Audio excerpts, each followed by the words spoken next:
How's it going? We're doing something a little different today. We're reorienting. But before that, I have a few tweets and a video I want to show.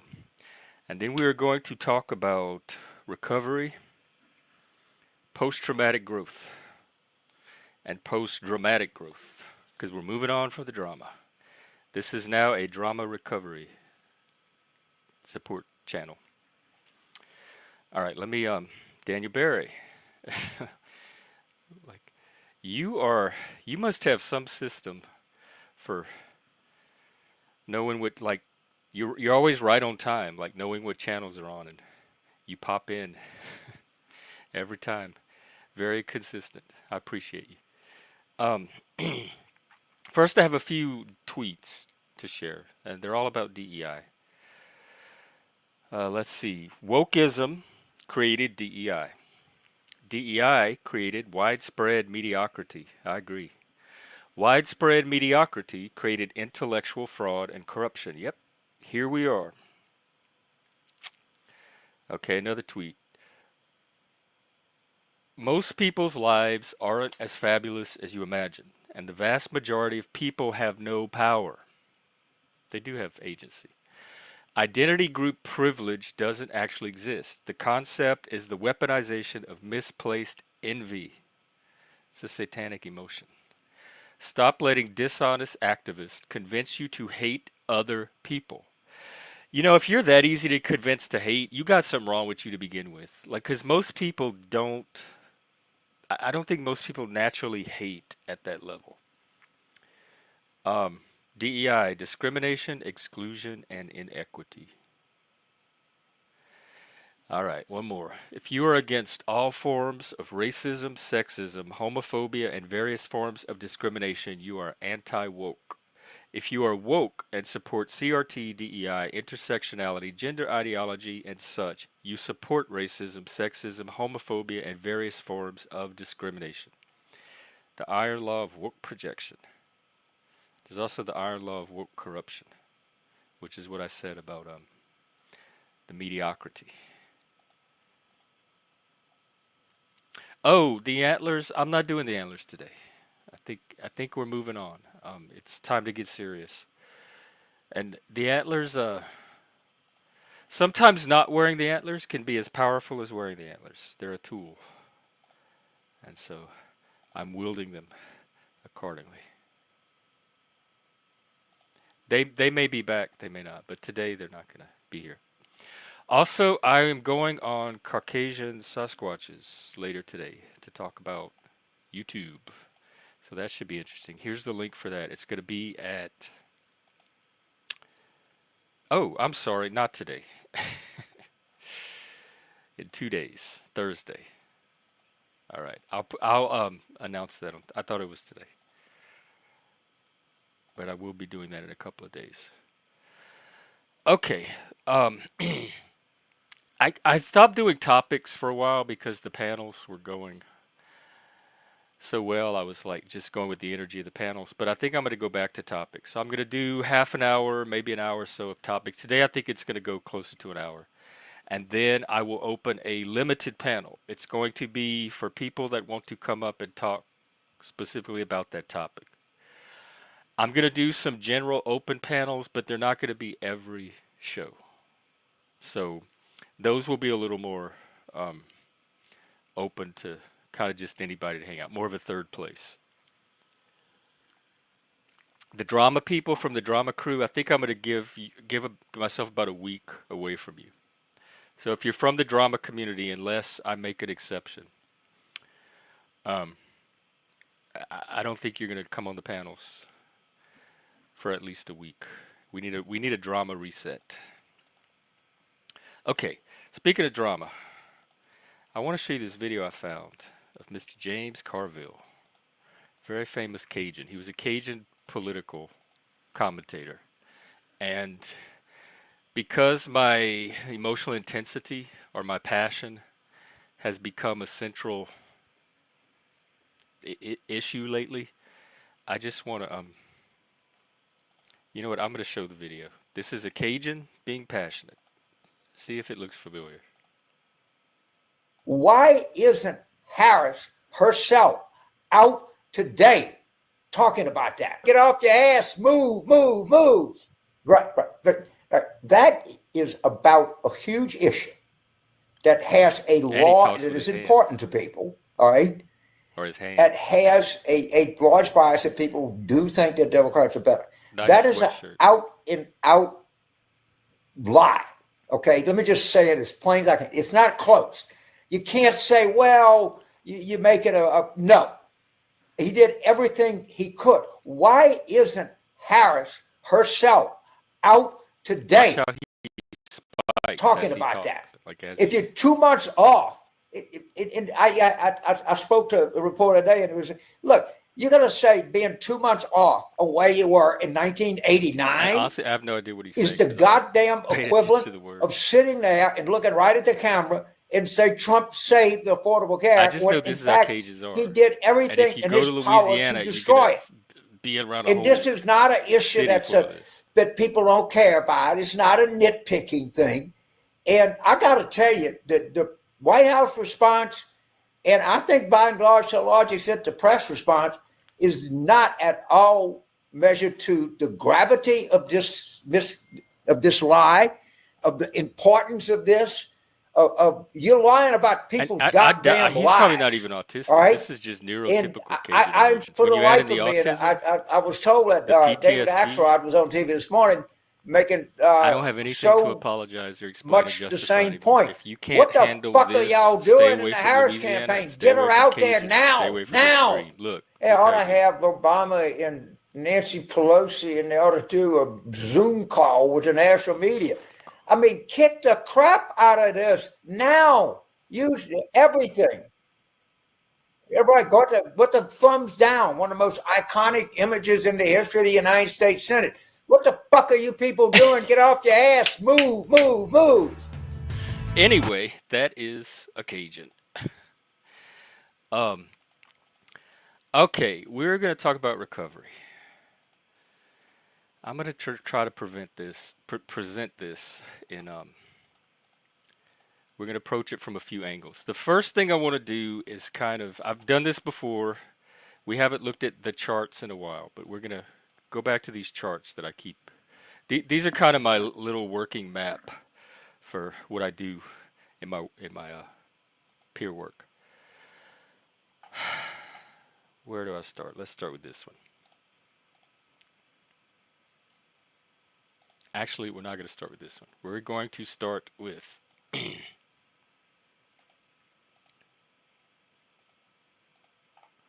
SAMHSA, Working Definition of Recovery. This is from the federal government. SAMHSA is the Substance Abuse Mental Health Services Administration. It's a branch of the federal government. I believe it's Health and Human Services. Um, yes, part of Health and Human Services. It is a department charged with addressing mental health and substance use. Okay, these are some of the principles of recovery. We'll go over those. That's what we're going to do today. 10 guiding principles of recovery. Recovery has been identified as a primary goal for behavioral health care. By the way, this is mental health. They call it behavioral health now. I think partly as a way to include substance use and to distinguish substance use from mental health and then to have a catch all category for all of it. I personally hate the term. I think focus on behavior is not where the emphasis should be. It should be on the whole person and the internal antecedents to the behavior. Okay, here we go. Working definite. A process of change through which individuals improve their health and wellness, live a self directed life. Look at this self directed life, and strive to reach their full potential. This is what I'm here for, guys. This is what I'm here to help with. I've done it myself. I have years of experience on this journey, and I'm looking for other people on the same journey so we can all help each other. Um, Okay, they have these four dimensions, they call them, of recovery. One is health, managing one's disease or symptoms that includes mental health, things like PTSD, um, bipolar, borderline, depression, schizophrenia, neurodivergence, autism, ADHD, etc. Um, and for everyone in recovery, making informed, healthy choices that support physical and emotional well being. Do you see how physical and emotional well being is connected to choice? That's part of that self determination, agency, autonomy, informed choices and healthy choices. Home, okay, purpose, meaningful daily activities, job, school, um, and this community relationships and social networks that provide support, friendship, love, and hope. This is what I talked about. I think yesterday was kind of spin on this. When I talked about trust, I did 3 streams on trust yesterday. And it is this possible in the Panelverse, is this type of community. Relationships and social networks. So the relationships are the individual connections that we all make between each other, and they're going to be different for everybody. And then the social networks are things like the channels and the larger like clusters of channels that provide support, friendship, love, and hope. That's what I'm trying to do here. Um, hang on, there was one. Okay, well, all right. The first principle is that it's possible. People can recover. People can. Nothing's hopeless. If you want to, if you put the effort into it, you can move your needle forward in a positive direction by however much, but it is possible. So that is the very first principle that it happens. People can and do overcome internal and external challenges, barriers, and obstacles to confront them. Hope is internalized. It's a mindset, it's an attitude. All of this stuff is and can be fostered by peers, families, providers, allies, and hope is the catalyst of the process. If you don't believe it's possible, nothing's going to happen. I'm here to not only tell you that it's possible, but also be an example of somebody who has successfully made some of these changes in my own life and my own self, and have seen others do it and have helped others to do it. It's person driven, self determination.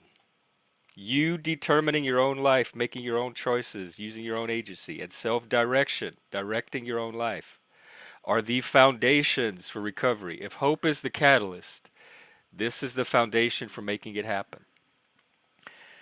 As individuals define their own life goals and design their unique paths toward those goals. It's not other people telling people what to do or what they should do or their version or idea of how the person should be. It's that person figuring out, determining, and enacting it for themselves. Individuals optimize their autonomy and independence. Like, who would not want this? Like, this is what every teenager dreams of. And as an adult, everybody's like running to avoid this to the greatest extent possible by leading, controlling, and exercising choice over the services and supports that assist their recovery and resilience. Resilience, we'll talk about that. It's the opposite of fragility. It's the opposite of snowflakery. It's when you see something on YouTube or you read a comment or see something in a video, you don't shatter. You're not looping on it a year later. In so doing, they are empowered. I am becoming skeptical how many people actually want this. I'm not sure even the majority of humans actually seek or even desire to be empowered because there's effort and there's responsibility that comes along with it. And I think that may be some of the reasons for the resistance or the avoidance. Um, build on their strengths, that's what I do, and gain or regain control over their lives. Okay, we're going to stop here and talk about self determination and autonomy. Okay, this is a chart. There's actually a series of them. that my co-host from my first podcast, his name is Nemo, or her name, their name. They're trans and they've been through several trend changes, so I don't know what they are now, but they're Nemo. Okay, let's look, just zoom out for a bit and just look at these color coded zones first. You have a zone at the bottom here, that's the red zone. You have this yellow zone as it starts to move further up. You have this lighter green zone, which he calls the threshold of independence.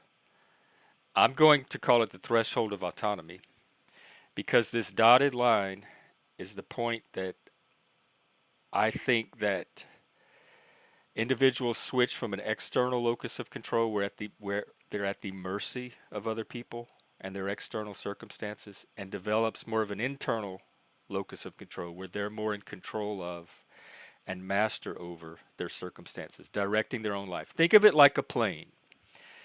Everybody is behind the cockpit of their own plane. The first thing to do is learn how to fly the plane. And then you can decide whether you want to fly your plane downward toward that red zone or upward toward. See how the zones get progressively greener? I don't know if they show up.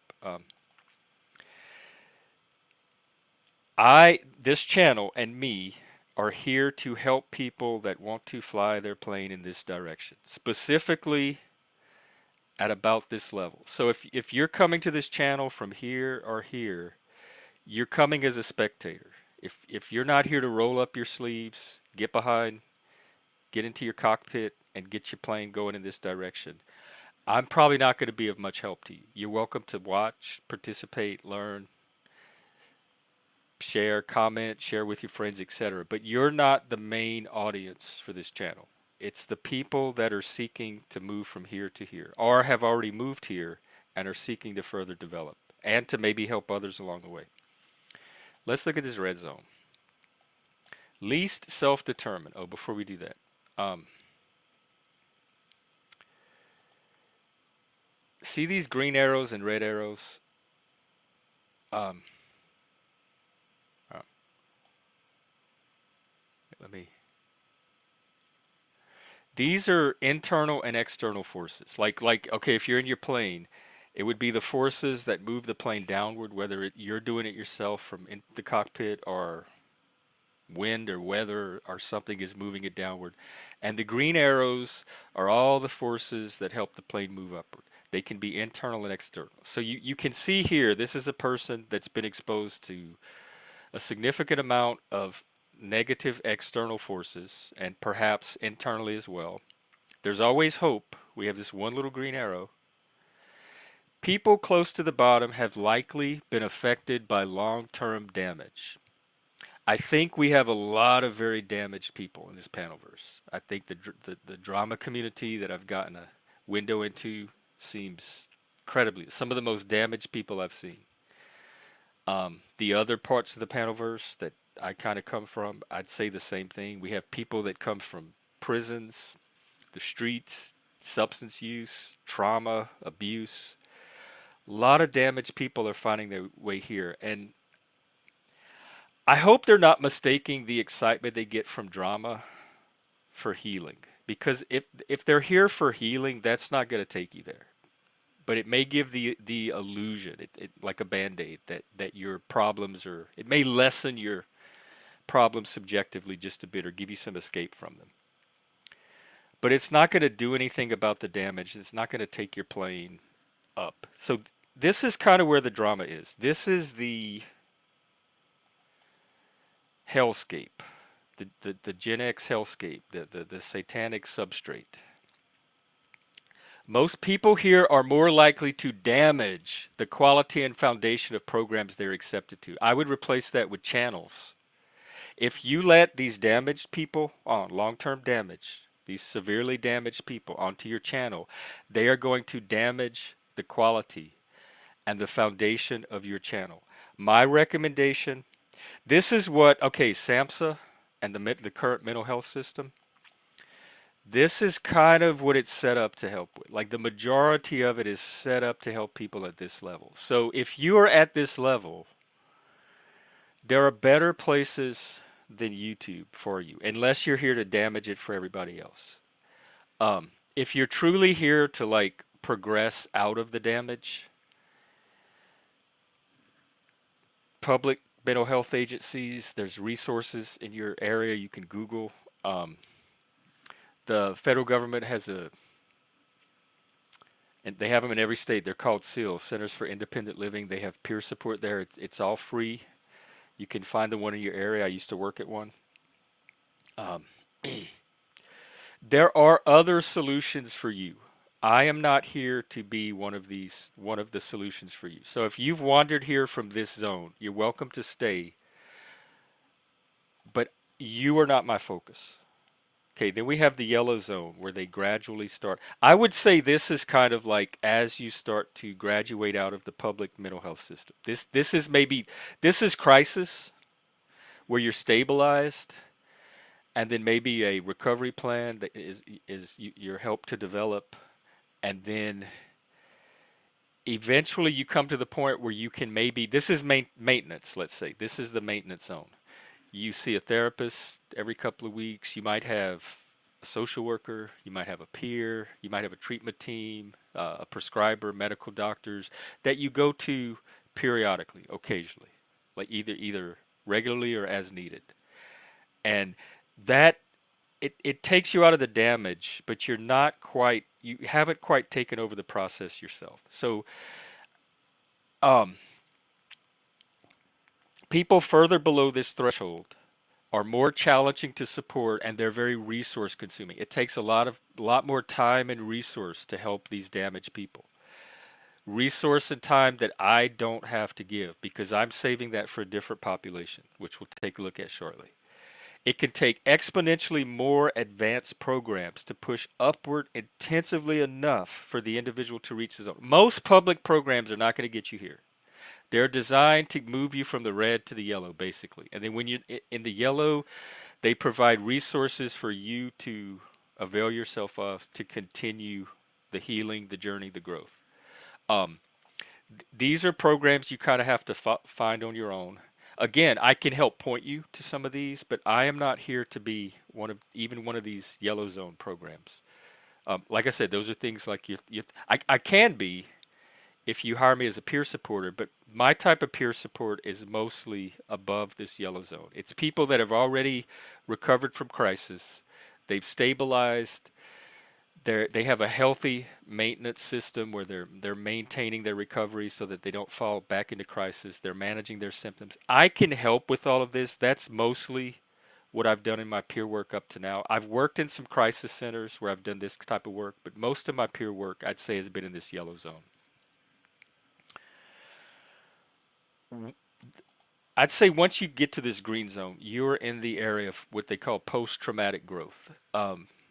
You're healed, you're stabilized, and you're ready to move beyond the damage. You're ready to rebuild your life in a new way after, because usually after a crisis, after trauma, you can't really go back to how you were before. Like after I lost Mike, I was never the same person again, and I knew I never would be. So it's how do you heal, recover, and rebuild from that point, from a severe trauma or severe amount of damage. And that's what I help with. You have to be able to envision the life that you want. This is where you're in charge. This is the point at which you are now behind the cockpit. You graduated flight school, you're put into your first plane, you're behind the cockpit. You get to drive now. You have people on radio that can help you and navigate. I'm one of those people. I'm like the control tower. You can communicate with when you need to, but you are now flying the plane. And if you can get across this threshold of autonomy or self-determination or independence, you can start taking more and more and more control of your life. And this is where the empowerment really starts to happen. And this is where I'm positioning my channel. And this is the people that I'm looking to help. So if you are in this zone, this is your spot. You are VIP. You are welcomed on this panel. I want you here. I want you coming up. I want you sharing your stories, your experiences, your wisdom, your insight. I want you being a model for others. I want you here to help support others, etc. This is my ideal target audience for this channel. Um, in fact, one of the things I'm going to talk with Sasquatch about is kind of the YouTube world. And oh, I didn't forget, I'm not doing the antlers today. I love that. That's what people. Oh, thank you, Moose. That's me being a dum dum and forgetting to turn it off. It's my little intro background. Um, okay, I'm going to show another chart. This is more of an internal chart. So that's kind of like the external setting. Those are the different environments you can be in to, and I'll get to this with this chart, but I use a what's called the Kazimir Dabrowski developed this model and this theory of positive disintegration, and that's kind of what I use in my work. And he identified three what he calls factors that can influence people's choices, decision making. One of them is the first factor, and it's your biology, it's your genetics, it's your biological drives. The other factor he calls the second factor, and it's your socialization, your home environment, the programming, if you want to call it that, you got as a child, etc. Now remember, when you reach adulthood, you're not stuck with your childhood socialization. You can determine at that point how to socialize yourself. So the second factor, there's not much I can do about my biology. I don't use medication myself, but sometimes medication can help the biological side of it. I'm not a doctor, I'm not a medical professional. Um, you'd have to find a prescriber to talk about medication. Things like diet, exercise, anything that works on the physical, and diet and exercise absolutely can contribute to positive mental health. Um, but that there's very little I can influence on the physical level. What I can influence the most is that second factor, the environments that I put myself in. I can put myself in unhealthy environments, or I could put myself in healthy environments. I can put myself in red zone environments where I'm around damaged red zone people all day. I can be around yellow zone people that are trying to grow out of it and become better. I could put myself around these people that have kind of transcended that, or they're in the plane, they're ready to drive the plane, they have that self-determination, agency, self. Those are the people I prefer to be around. They inspire me, they make me better. They together we can help each other and other people. That's the target zone for me, is that green zone. Um, that's all second factor. Those zones are the external environmental social settings that contribute or detract from mental health and well-being. The chart I'm going to look at now is like an internal map of the psyche, and it corresponds to these external zones. So let's take a look at that, and I'll give some thoughts. And this was put together by a man named William Tillier, who has a website on positive disintegration. It's a great resource. In fact, I'll drop the link. I actually did some work with him around neurodivergence. He has a section on neurodivergence on this website, and let's see. All right, here we go.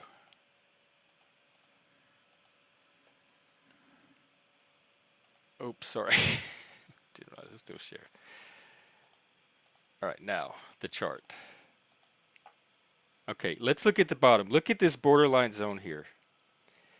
This is the first factor.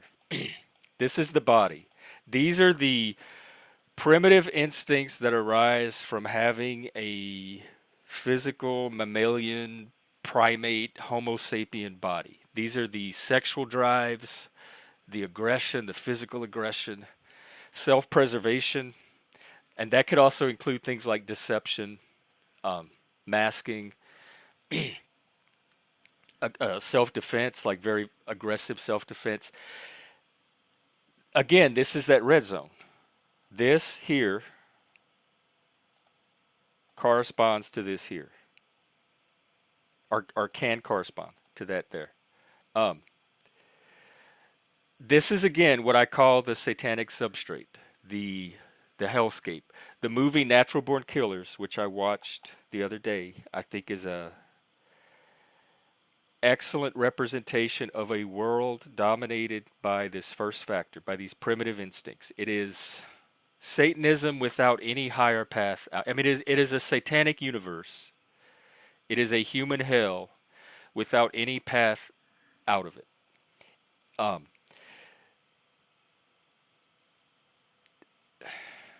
there's, all right, I'll try to touch on this concept. He has this theory of developmental potential, and people have a varying amount of it, and you're kind of born with a certain level of it.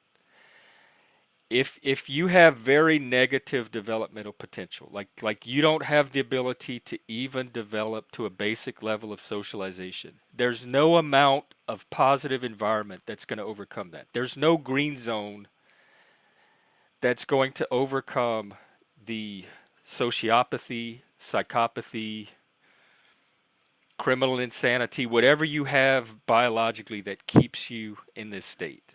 These are the people that usually end up in prisons, mental institutions. They end up segregated from society because they just cannot develop to a basic level of civilization. All right, let's look at this second zone. And this is called primary integration, when you take these primitive instincts and they get socialized. See this? Socialization controls primitive instincts. This happens in childhood, it happens with family, it happens in the schools, in the early grade school. If any part of this process gets damaged along the way by abuse, trauma, or just internal fucked upness, um, you're probably not going to have this primary integration and this negative adjustment, as Dabrowski calls it. So he calls this red zone bottom layer negative maladjustment. You have failed to adjust to basic human society. What he calls negative adjustment is you have adjusted to human society, but at the expense of your own self. This is about 60% of people, and this 60% keeps showing up in other areas, I notice, not just this theory. So let's say about two-thirds of people get socialized, their instincts come under the control of the environment. So if your developmental potential is, let's say, about normal, then if you're in a healthy environment, you'll have healthy outcomes. If you're in an unhealthy environment, you'll have unhealthy outcomes. So your negative potential will more or less be balanced out by the environment you're put in. So these are the people that you can put them in healthy settings, and they will have a healthy developmental track. That's usually what happens to most people in childhood and early school. They get socialized to the point that they can function in basic society. And that socialization happens mostly through stories, through narratives that people adopt that allow them to frame their drives and their experiences with other people in a way that makes sense and allows them to maintain some control over that. For most people, this is going to be fine. You will have a rich, fulfilling life in this zone. It doesn't map completely onto the yellow zone, but we can think of it as yellow zone is because as we move up the chart, you see how here we have this boundary. This is analogous to that zone of independence from the earlier chart. It's a qualitative transition. It transitions from one, I would almost say, form of consciousness, a way of looking at things externally to a way of looking at things internally, where you're at the center of um, the ability to influence your outcome rather than having external factors, either second factors, socialization, or bodily factors, influence you. Um, the only point I think I want to make now is that crises, trauma, can disintegrate or loosen up this initial socialization. That can start to break down. You can have a crisis of faith. You can have a religious crisis, an intellectual, philosophical crisis, where the stories you were socialized with don't work anymore, and they start to break down. And until they're replaced with new stories that you choose that fit you better, there's kind of this period of flux, uncertainty, chaos. Um, that is what is called positive disintegration. And Dabrowski views mental health or mental illness not as a negative, but as a sign that your primary socialization is dissolving and it is allowing your authentic, true self to emerge. And that only, okay, I want to make one more point. See this green? Emotional overexcitability, imaginational, intellectual. I won't talk about these today, but they're part of this developmental potential, which he says is genetic. You have your instincts, your overexcitabilities, dynamisms, third factors. These are all of the things that push through this primary social integration and drive you forward on that path to personal growth, independent of society, but in a healthy way. Um, that's that green zone. That's when you're starting to move into that area where you are the master of your own life now. You don't have to reference it to society. The social instincts are instincts like the conformity, guilt, shame, maybe the instinct to renounce, could like give your control or authority to someone else. So it's like abdication of responsibility. Um, there, some people, not everybody, but some people with this higher developmental potential, if you have this positive developmental potential and a positive environment, there's almost no limit to how far you can grow, and that's like the perfect match. That's what I'm looking for on this channel. I'm trying to find the people with enough developmental potential that want to grow beyond those red and yellow zones and create a positive enough environment that can support and enable that growth. So this is the target zone. From here on up is everything I'm trying to do, both with clients and here with this YouTube channel. These emotional overexcitabilities are part of the developmental potential. And I think sometimes they can get mistaken for these primitive instincts. So, like when I'm having my big, scary emotions, I think a lot of people that are not, they don't have the, they may be low in developmental potential themselves or may not have the experience of having these like higher emotions, um, can get mistaken for primitive instincts. And so one reason I get so hostile when people try to regulate that is because in their minds I think they think they're helping me regulate these instincts, and they're using this socialization. But what they're actually interfering with is this developmental potential. This is where those strong emotions show up that can drive growth to a higher level. I talk about it being a strength that I know how to use to um, bring myself further to my intrapersonal developmental goals. And I'm sorry it's scary to other people, but I need it for what I'm trying to do for myself. And what I'm trying to do for myself is not a bad thing. It's a very good thing. It's good for me and hopefully good for other people. And so that's why I fight so ferociously to not have this restricted, because I think this is getting mistaken for this. Okay, I'm going to pause here, catch up some comments, and then I want to get back to those recovery principles. Let's see. Yeah, kind of like, I guess, arrested or stunted. Right. I wonder how many people. I have a very strong inner life. I always have from childhood. I had a friend that described it as people that are neurodivergent or gifted or whatever. We kind of come with our brains pre-written.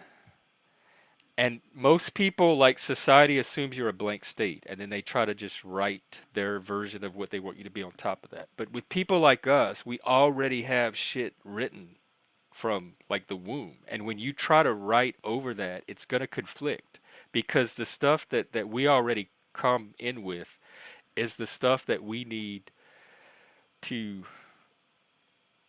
like grow down our particular path. And so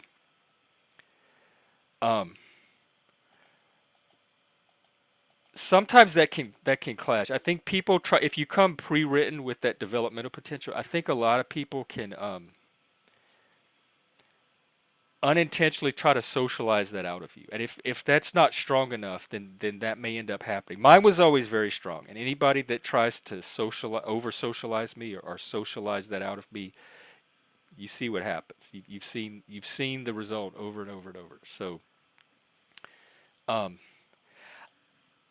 I don't know what it's like to not have an inner life, to not have a strong sense of self, a rich inner world, independent from the people around me. But maybe there are some people that just don't have much going on inside of them to look. There's nothing that pulls them inward in the first place. We all dream at night. We all have a non-waking life. So I just take for granted that people can access that part of them anytime, even during their waking life. But maybe some can or don't. I don't know. Like I said, I'm not those people, and I mostly work with the people that do have some kind of sense of inner self that they want to grow and develop. Um, all right, let's get back to recovery. Um, okay, back to SAMHSA. I'll try to go through these quickly. I really just want to highlight the parts of these principles that apply to the charts I just showed, like self-determination, self-direction being the foundation for recovery.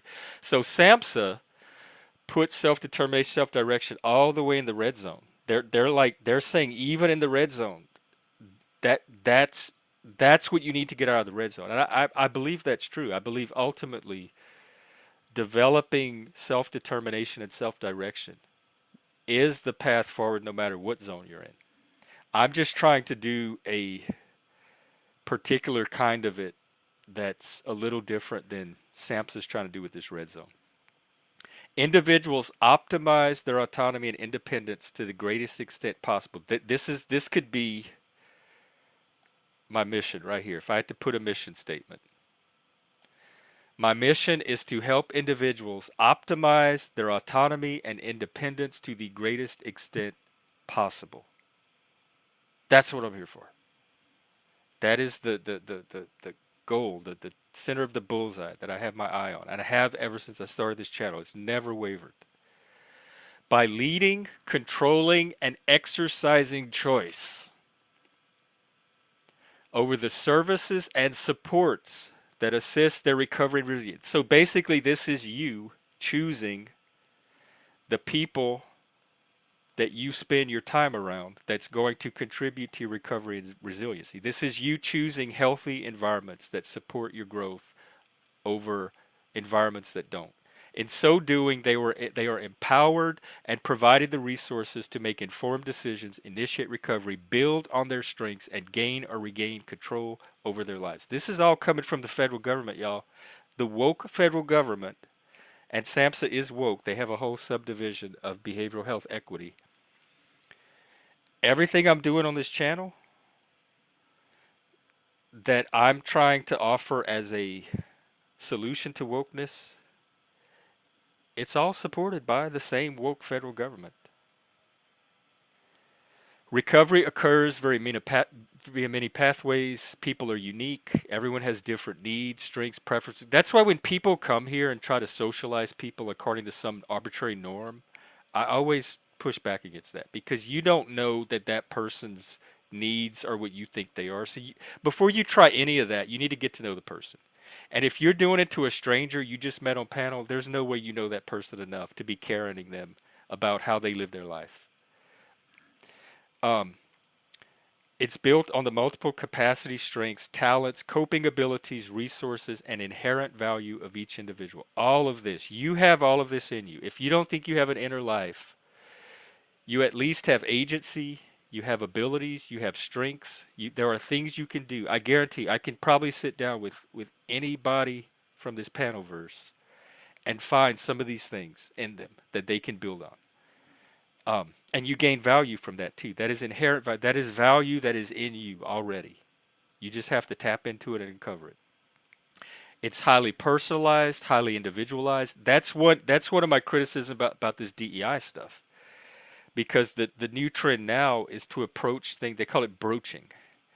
So if like you come to a therapist and y'all are working on your personal issues, etc., the therapist is supposed to say, I want to make sure that me as a white male therapist is not bringing up anything for you that you might have issues. So they're supposed to introduce into the conversation this idea of group identity.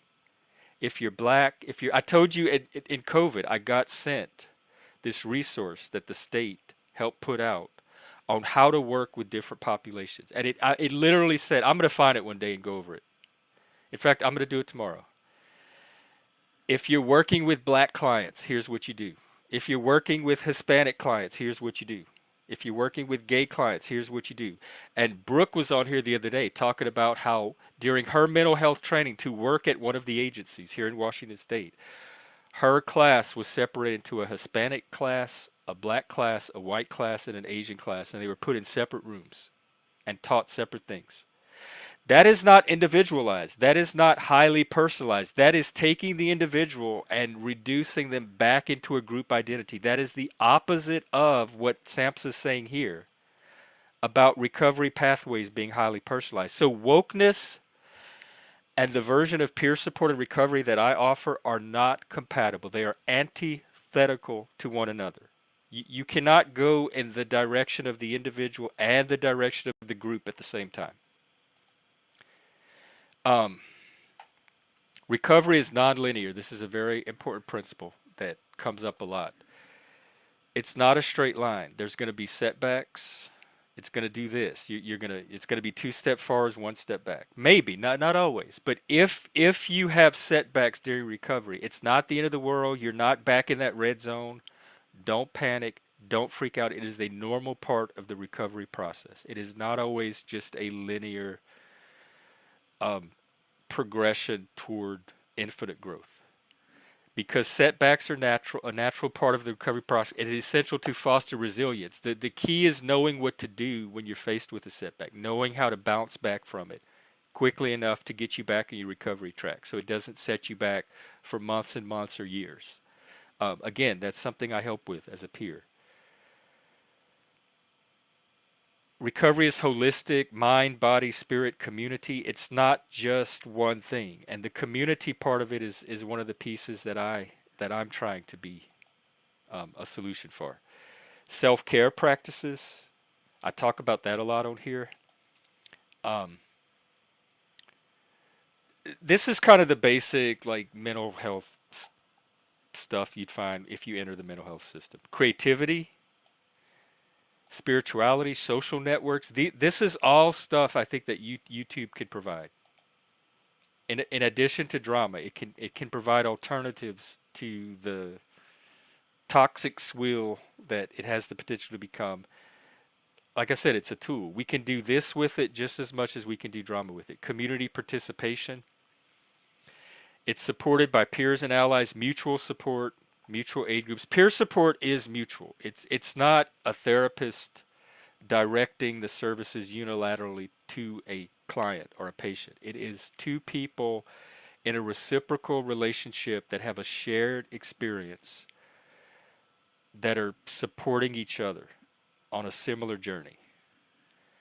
They encourage and engage each other and provide each other with a vital sense of belonging, supportive relationship, valued roles, and community. I've seen this all happen right here on this channel. And this is what I'm determined not to let those red zone people that are already damaged come and damage further. Through helping others and giving back to the community, one helps oneself. The drama people may never experience this, but for me personally, like help. The feeling I get when I help somebody else grow is a superior feeling than I get when I'm sadistically watching somebody be targeted for drama. Um, if you haven't felt it and you want to give it a try, stick around here. I find it much more rewarding and enriching long term than the drama.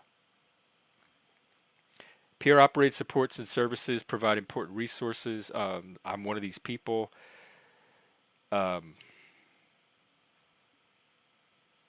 Okay, supported through relationship and social networks. That's what this is. People, the presence and involvement of people who believe in your ability to recover, your ability to reach that green zone, who offer hope, support, encouragement, and who suggest strategies and resources for change. Family members, peer providers, faith groups, community members. YouTube can be part of this. I'm convinced. I have not given up hope, even with the drama. I'm here doing this today because I believe that this is still possible. Through these relationships, people leave unhealthy and or unfulfilling life roles and engage in new roles that lead to a greater sense of belonging, personhood, empowerment, autonomy, social inclusion, and community participation in a healthy way. This drama community is not a healthy way of doing any of this. And the main influences in it, I don't think are very healthy people, and I'm never going to tire of pointing that out.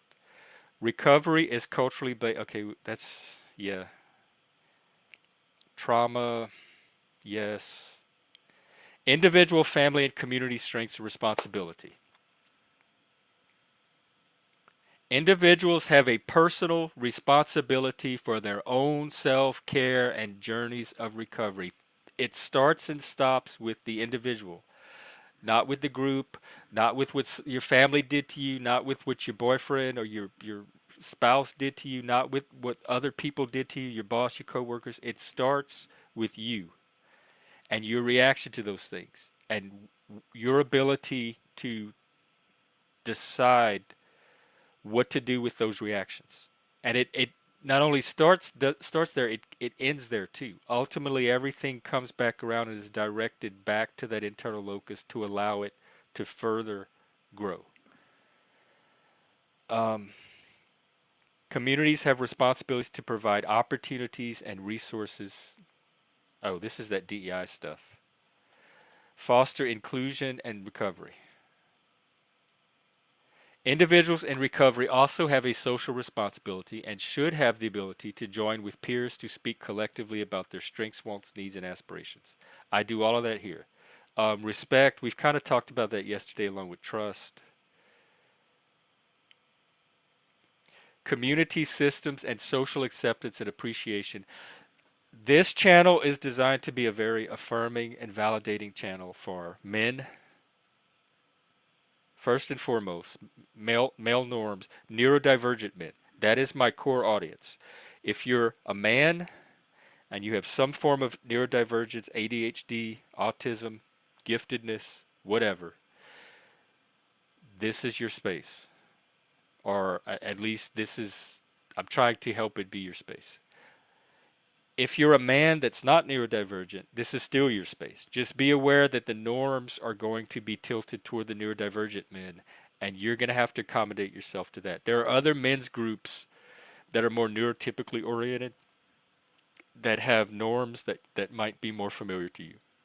But if you're on this channel and you're a male and you're here for this recovery stuff, you're going to have to adapt yourself to our neurodivergent norms. Strong emotional intensity, spurging out, interrupting, um, chaos, all that kind of stuff. If you go into a special ed classroom or an autism support group, you're going to find all of that. So, um, I guess learn what channel you're on and adjust accordingly. Self-acceptance, developing a positive and meaningful sense of identity, and regaining a belief in oneself are particularly important. And I can't say it enough. This is what I'm here to do. All right. I think I'm going to end there today. We did about an hour. Um, that holds his own leash. I love that. Oh, untrackable. I love that so much. Right. There's nothing wrong with being a beast. I think humans are part beast. I just think it's important to have a leash, but to ultimately have you being the one holding that leash. They do have grant programs, and if they're like any of the other grant programs coming out of the Biden Harris administration, they're going to be chock full of DEI requirements, strategic goals related to equity, DEI, all that stuff.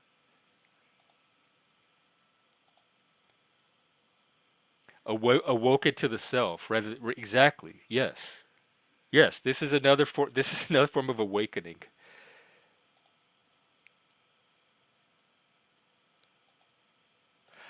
Oh, interesting. Maybe I'll review some of those one day.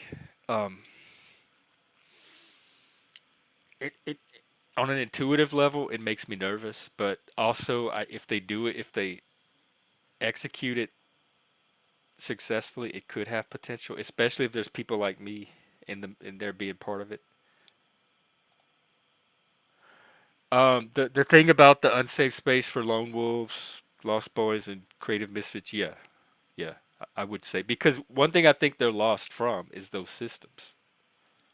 I think they're out wandering the wilderness, and if they can find their way to that zone of autonomy that or independence, um, I think they have the potential to maybe not get unlost, but find other people like themselves that can create something that compensates for the lostness. Thank you, Intractable, too. Um, Actually, they were, and they were on their last leg. They're starting to come loose. Thank you, Plasma. Good to see you. Okay, I'm gonna drop the link, and we will see what kind of panel we got going today.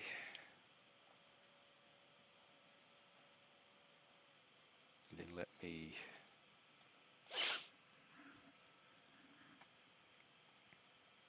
pin it. Okay, panel's open.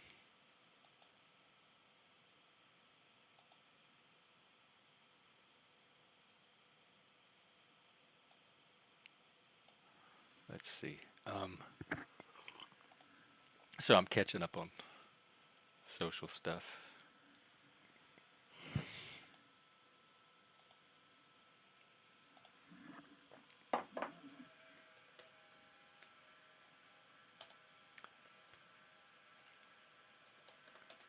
Okay, hang on. What? Someone's in the back. I'll get you in just a second.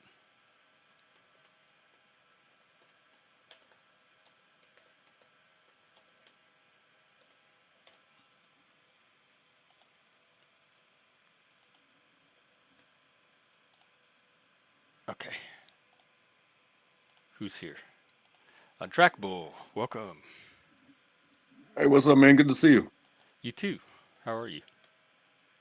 I'm doing good.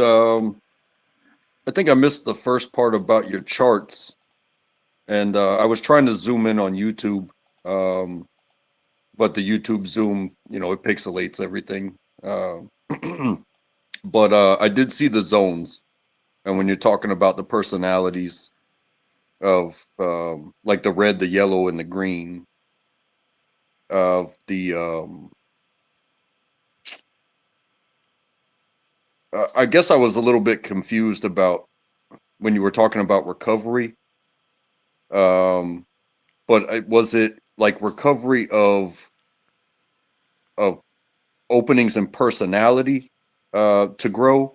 Is that what it was? Well, recovery can be from anything. I'd say it's from an undesirable state to a desirable state, whether it's addiction, trauma, abuse, the Okay. Panelverse, whatever. In fact, we're talking about creating a little offline support group for people that want to kind of recover from the drama or the Panelverse or do something more healthy, and one for channel owners and content creators and how to deal with the negative effects of being on YouTube. And so it could even be like recovery from digital drug addiction or recovery from like cell phone addiction, stuff like it could be from anything. And I think the general template is the same. It's I've always defined recovery as are you moving out of the negative state towards some kind of positive. If the arrow's going in that direction, you're in recovery. If it's going in the other direction, you're slipping out of recovery. Okay. Mr. Because B, real quick.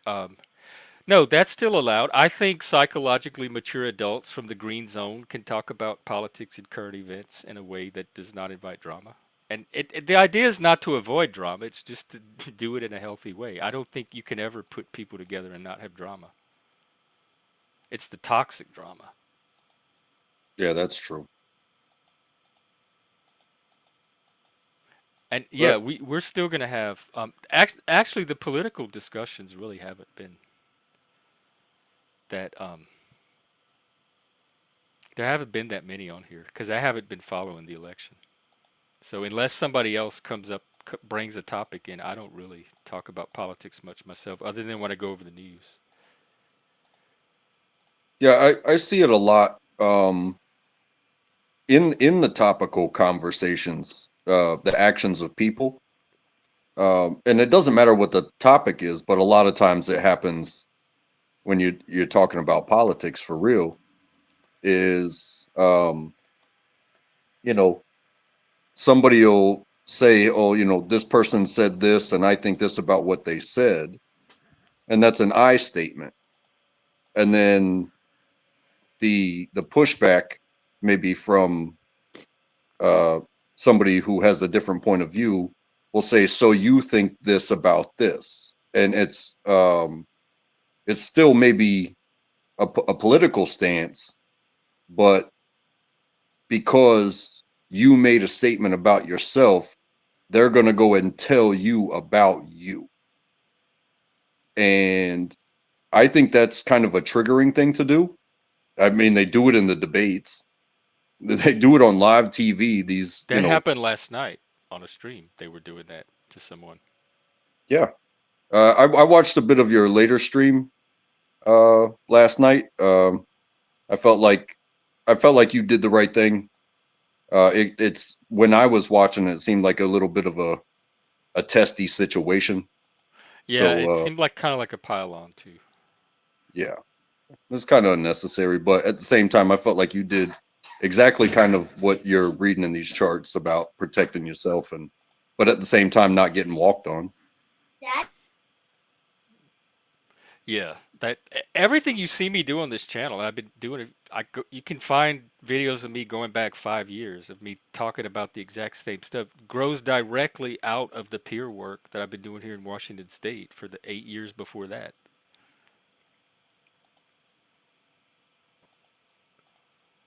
Welcome, Mr. Leggy. Hello. Have Hello. you listened to your music, sir? Or have I you been did. busy? I listen. I'm gonna have. I want to listen to it at least two more times because that was Yeah, my yeah, I first do time too. hearing it. I do too. I'm also going through.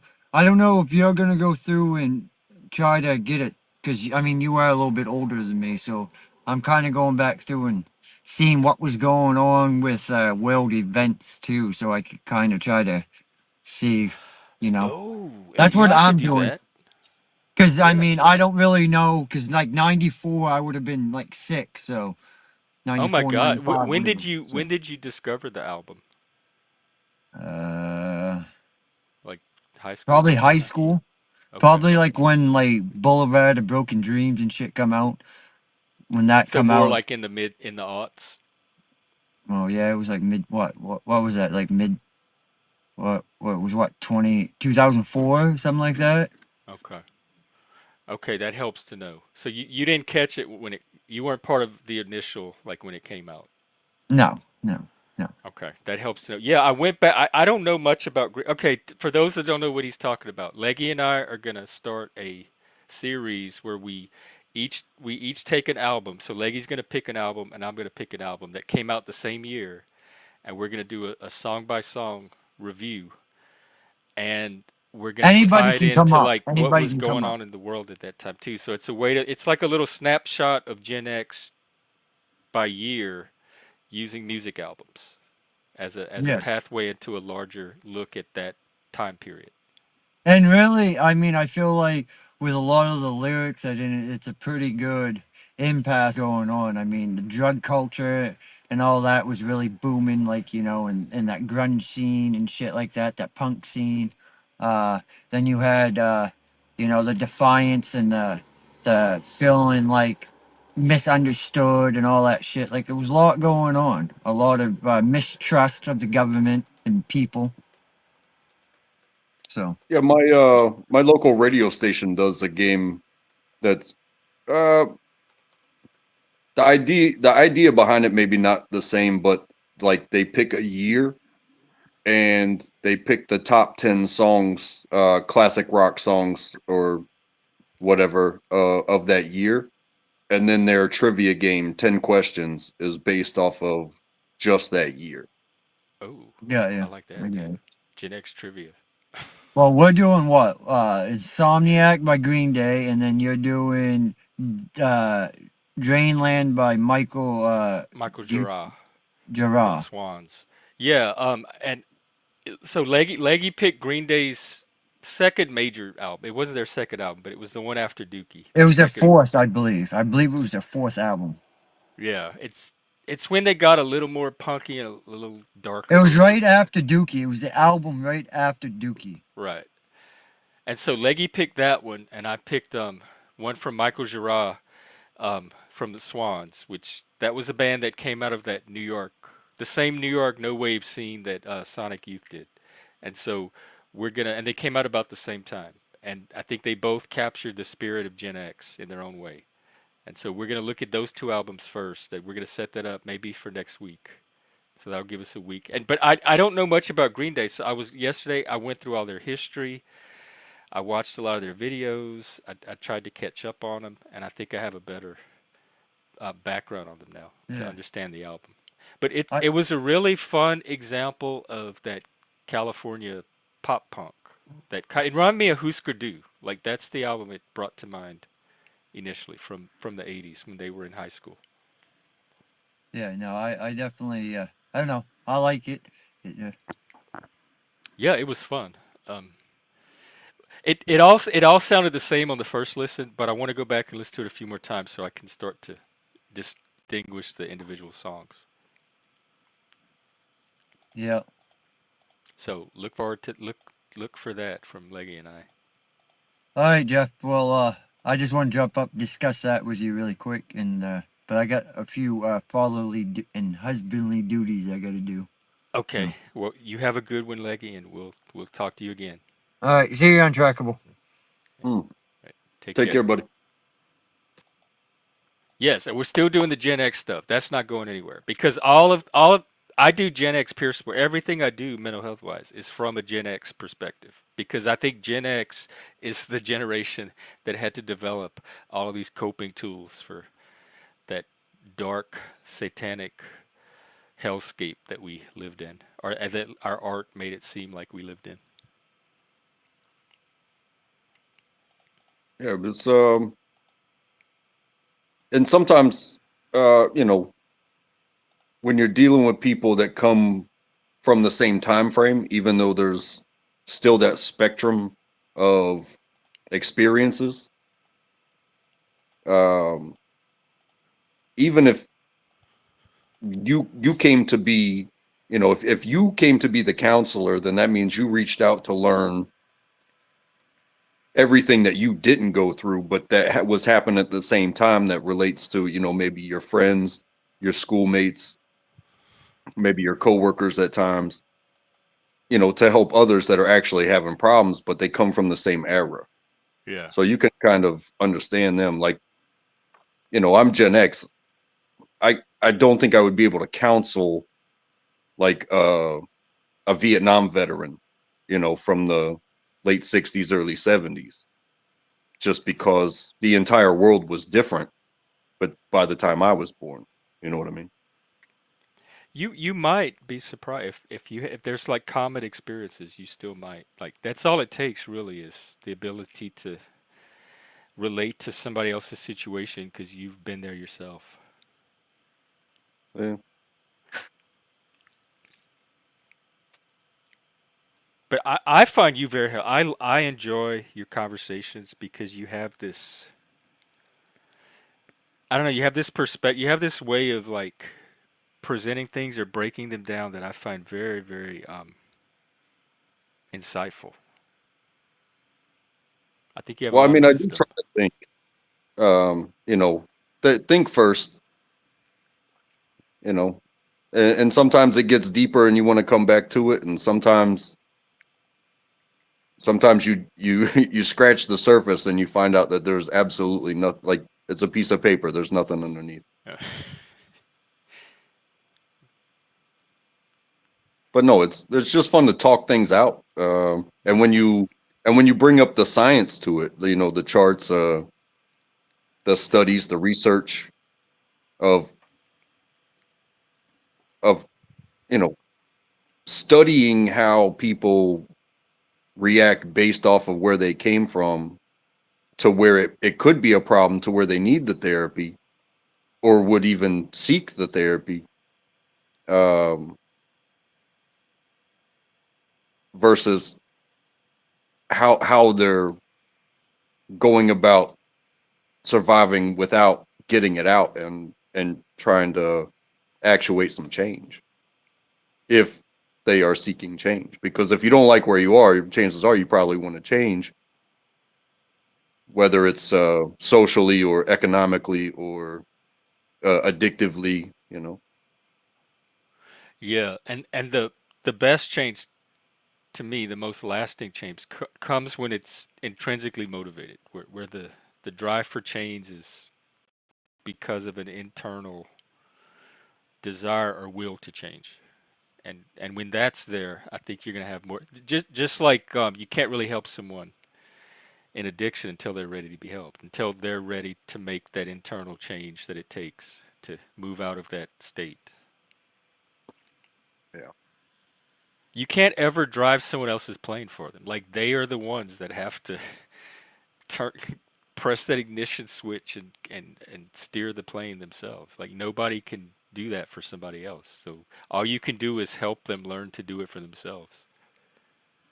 Have you know, you guys were just talking about music, and something that comes to mind is that Foo Fighters song, "Learn to Fly," and it's again, it's not something like I could ride on a airplane or you know, uh, fantastically, I could jump on an eagle's back and just enjoy the ride. But when you actually learn to fly, you know, proverbially, like you can go wherever you want to go as long as you understand that you are on your own and you are in control of this. Yeah, and I think I don't know if people if everyone's at that point naturally, or even know that they can get to that point. So I think letting people know that it's out there, it is possible to get there, and then maybe providing them pathways to help do so. I had to find it on my own. Nobody told me as a kid that hey, you can be in charge of your own life.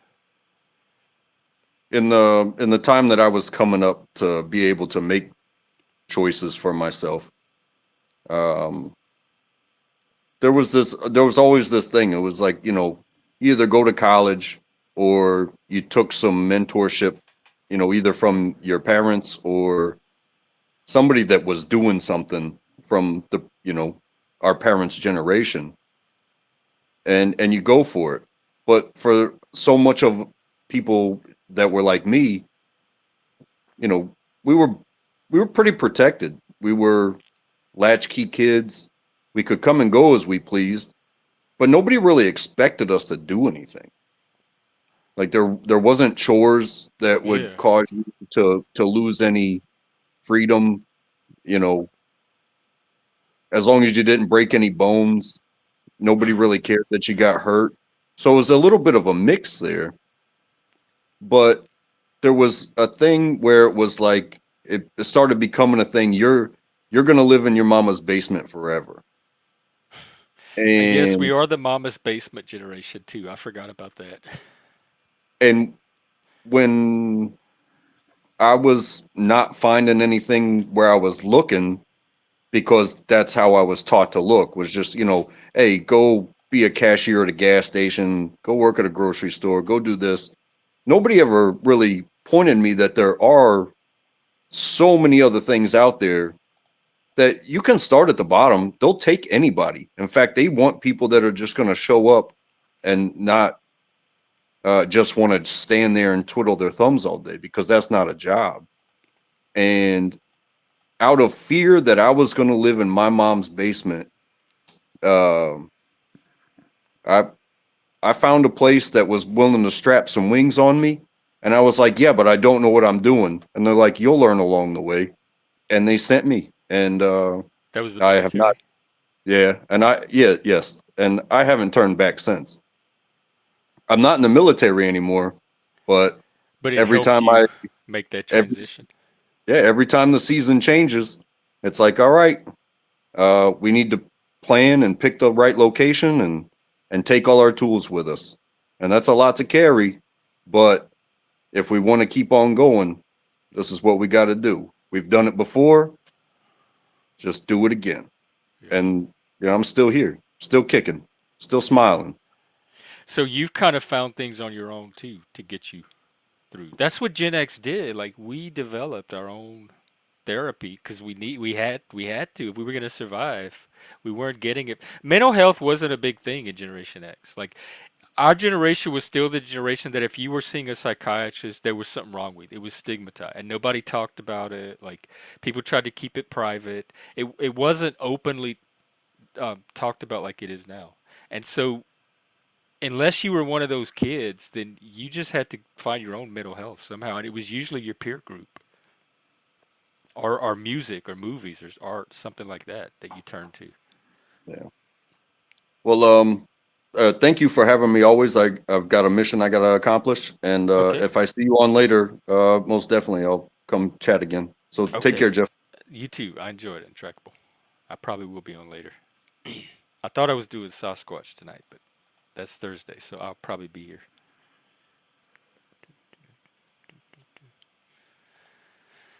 All right. Well, I did an hour, so unless there's going to be a panel, I feel like I've given plenty of output today. So what my plan is now is to like focus in closer on more some of those principles. I'm going to try to do a mental health or neurodivergent topic every day for like half an hour or so, and then do a panel. But oh shit, I forgot. Oh well, I lost it. Or have to come back. Joe, I don't believe that. That's you never you never. I ain't got nothing to say. But that's fine. I can wrap up. I feel like this is a good little hour. I like doing these shorter, sporadic streams throughout the day. I don't mind doing the long streams as long as there's a good conversation going. But I don't like to waste anybody's time with nothing if there's nothing going on either. So I'll probably go do some things and maybe be in the Discord watching something. I was thinking about the Doors movie, the Oliver Stone one, and I'm also watching that series on psychedelia, which I might continue. It's basically the history of Gen X told through rock music. And um, damn, my memory is really faulty today. That's that AGE. All right. Yeah, I'm going to wrap up. And we'll do it again. I'll see you next time. All right. Take care, everybody. Gen X, stay healthy. Yeah, stay healthy. Instead of go to hell, get out of hell. Get the hell out of here. There it is. Bye.